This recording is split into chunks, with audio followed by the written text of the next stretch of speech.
अस्सलाम वालेकुम everyone, this is D2 exercise 1B question number 2। Sorry, कहते हैं z square is directly proportional to डब्ल्यू, यानी कि जेड स्क्वायर आपके पास एक वैल्यू दी हुई है और वो डायरेक्टली प्रोपोर्शनल है डब्ल्यू के। ठीक है जी, दैट्स ओके। अब आप अच्छी तरह जानते हैं कि जब आप डायरेक्टली प्रोपोर्शनल का साइन हटाते हैं और इक्वल्स टू लगाते हैं तो आपको एक कांस्टेंट का इस्तेमाल करना पड़ता है। ठीक है, तो हमने के इस्तेमाल किया है। कहते हैं z की वैल्यू है 4, तो आपने z की वैल्यू 4 रखी और इस पर लगा दें स्क्वायर इक्वल्स टू k की जगह वैल्यू अभी मिलेगी हमें, और w है हमारे पास 8। ठीक है, 4 का डबल करेंगे, लाइक 4 को 4 से मल्टीप्लाई करवाना है। कोई भी बच्चा 4 को 2 से मल्टीप्लाई करवा के 8 नहीं लिखेगा। This is 4 2 times 4 4s are 16, k and 8 multiply कर रहे हैं, दूसरी तरफ जाके लेफ्ट हैंड साइड पे जाकर डिवाइड करवाएगा। This is 8, this is k, 8 1s 8, 8 2s are 16, so k equals to 2। कहते हैं find and connecting equation w and z। अभी k की वैल्यू सबसे पहले निकलती है, z square equals to k की जगह अब आप लिखेंगे 2 और w। ठीक है, z square equals to 2w, ये कनेक्टिंग इक्वेशन है हमारे पास।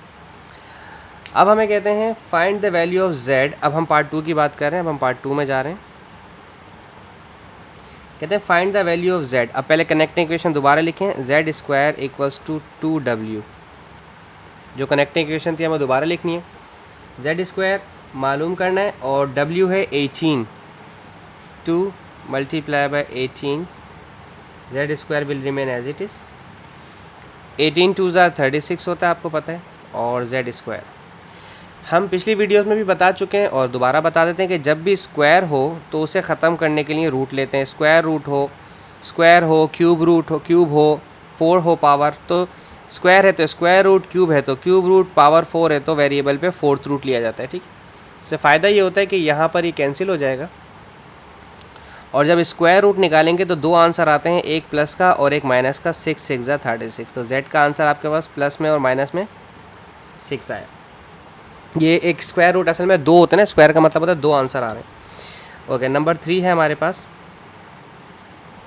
Calculate the value. अच्छा, पहले कनेक्टिंग इक्वेशन दोबारा लिख दूँ मैं, Z square equals to 2w। ठीक है, अब आगे चलेंगे। कहते हैं find the value w when z is equals to 5। z is equals to 5 और स्क्वायर इसके साथ रहेगा 2w, 5 5s आर 25,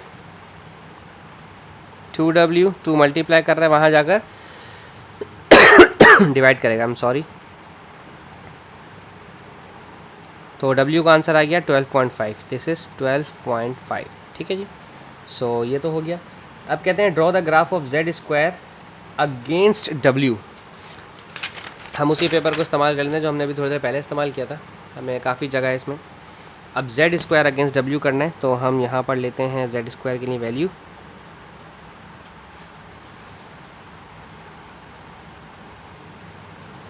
अच्छा जी, हमें कहा जा रहा है कि draw the graph of Z square. Z square आएगा यहाँ पर फॉर ऑन वाई एक्सिस और this is on x axis. X axis पे क्या आएगा, w। Draw the graph of Z square against w। Z square जब अगेंस्ट से पहले वाली वैल्यू वाई एक्सिस पे रखी जाती है और बाद वाली वैल्यू, क्योंकि ये आपका डिपेंडेंट या शायद ये डिपेंडेंट होता है और ये इंडिपेंडेंट होता है, ये वाला इंडिपेंडेंट होता है और ये डिपेंडेंट होता है। ओके, अब सीन ये है कि अब आपको कैसे याद रहे कि आपने कौन सी वैल्यू कहाँ पर रखनी है। ठीक है, अच्छा, आपको पेपर में जब आप बिल्कुल स्टार्ट किया था आपने क्वेश्चन, तो उसमें लिखा गया था z की वैल्यू 4 हमें दी गई थी, z की वैल्यू 4 और w की वैल्यू हमें 8 दी गई थी। ठीक है, अब अगर मैं z की वैल्यू 4 लेता हूँ तो वो मुझे 4 नहीं, मुझे 16 लेनी पड़ेगी, क्योंकि z 4 दिया तो यहाँ पर हम ले रहे हैं z स्क्वायर। जब z स्क्वायर ले रहे हैं तो यहाँ पर z स्क्वायर की वैल्यू 4 का डबल कर देंगे तो हो जाएगा 16। So this is 0। हम लेंगे 4 का टेबल या 5 का टेबल ले लें या 6 का टेबल ले लें।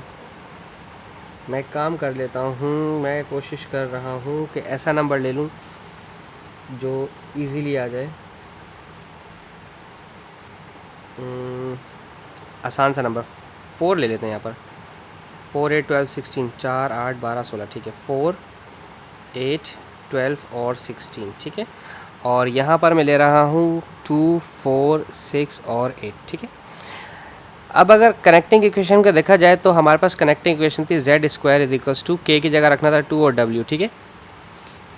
सही है। अब जो पहला हमें दिया गया था वो हमें 4 दिया गया था और हमें 8 दिया गया था, यानी कि 16 और 8, एक तो ये पॉइंट था हमारे पास 16 और 8, ठीक है ना। और दूसरा अगर मैं ज़ीरो रखता हूँ यहाँ पर, यहाँ ज़ीरो रखूँगा तो ये भी ज़ीरो हो जाएगा और जेड स्क्वायर का आंसर भी ज़ीरो आएगा, तो हमारा यहाँ पर ज़ीरो हमें मिलेगा, ठीक है। अब हम इस लाइन्स को इस तरह से जोड़ते हैं, ये वाली लाइन और ये वाली लाइन, ठीक है। क्योंकि डायरेक्टली प्रोपोर्शनल है, डायरेक्टली प्रोपोर्शनल में ग्राफ हमेशा ऐसे ही बनेगा, ठीक है। ये बस बनाने की और समझाने की वजह ये है कि डायरेक्टली प्रोपोर्शनल होता है बिल्कुल ऐसे, जैसे जैसे ये इंक्रीज़ होगा वैसे वैसे ये भी इंक्रीज़ होता चलाएगा। तो इसमें कोई इतना टेक्निकल कोई बात नहीं है, बस सिर्फ प्लॉटिंग समझ आनी चाहिए थोड़ी सी आपको। सो आई होप आपको समझ आया हो। Thank you so much for watching my channel. अल्लाह हाफिज़।